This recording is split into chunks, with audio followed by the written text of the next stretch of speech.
ఈ 200 స్థానాలకు గాను ఏకంగా 50% అంటే ఏకంగా 100 సీట్లు నేను నా నా నా నా అని పిలుచుకునే ఈరోజు నా ఎస్సీలు, నా ఎస్టీలు, నా బీసీలు, నా మైనారిటీలకి ఏకంగా 100 సీట్లు కేటాయించిన చరిత్ర ఏ రాజకీయ పార్టీ అయినా గతంలో చేసిందా అని అడుగుతా ఉన్నాను. ఈ సందర్భంగా నేను ఆలోచన చేయమని అడుగుతా ఉన్నాను. ఇలాంటి సామాజిక న్యాయం చేసి చూపించి ఈరోజు మీ బిడ్డ మీ అందరి సమక్షంలో నిల్చొని ఈరోజు మీ చల్లని దీవెనలు, మీ చల్లని ఆశీస్సులు ఈరోజు కోరుతా ఉన్నాడు మీ బిడ్డ.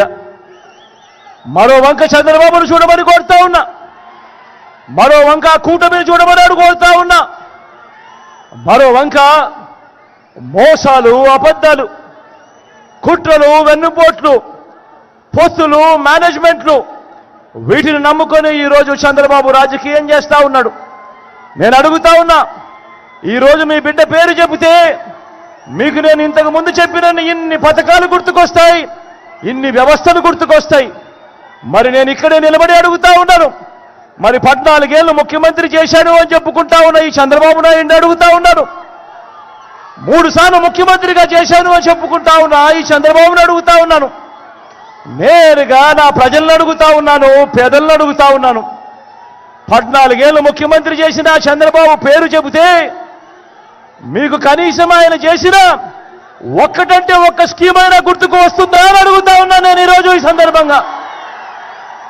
2 చేతుల పైకెత్తి ఇలా ఇలా ఇలా ఇలా ఇలా ఇలా ఇలా ఇలా ఇలా ఇలా ఇలా ఇలా ఇలా ఇలా 14 ఏళ్ళు ముఖ్యమంత్రిగా చేశానని చెప్పుకుంటా ఉన్న ఈ మనిషిని పేరు చెబితే గుర్తుకొచ్చే ఒక్కటంటే ఒక్క మంచైనా ఏ పేదవాడికైనా చేసిన చరిత్ర ఈ చంద్రబాబుకు ఉందా అన్నది ప్రతి ఒక్కరూ కూడా ఆలోచన చేయమని కోరుతా ఉన్నా. ఈరోజు ఇలాంటి అబద్ధాలతో, ఈరోజు ఇలాంటి మోసాలతో ఈరోజు మనం యుద్ధం చేస్తా ఉన్నాం. అబద్ధాల మేనిఫెస్టోను మరొక్కసారి వీళ్ళంతా కూడా ముందుకు తోస్తా ఉన్నారు.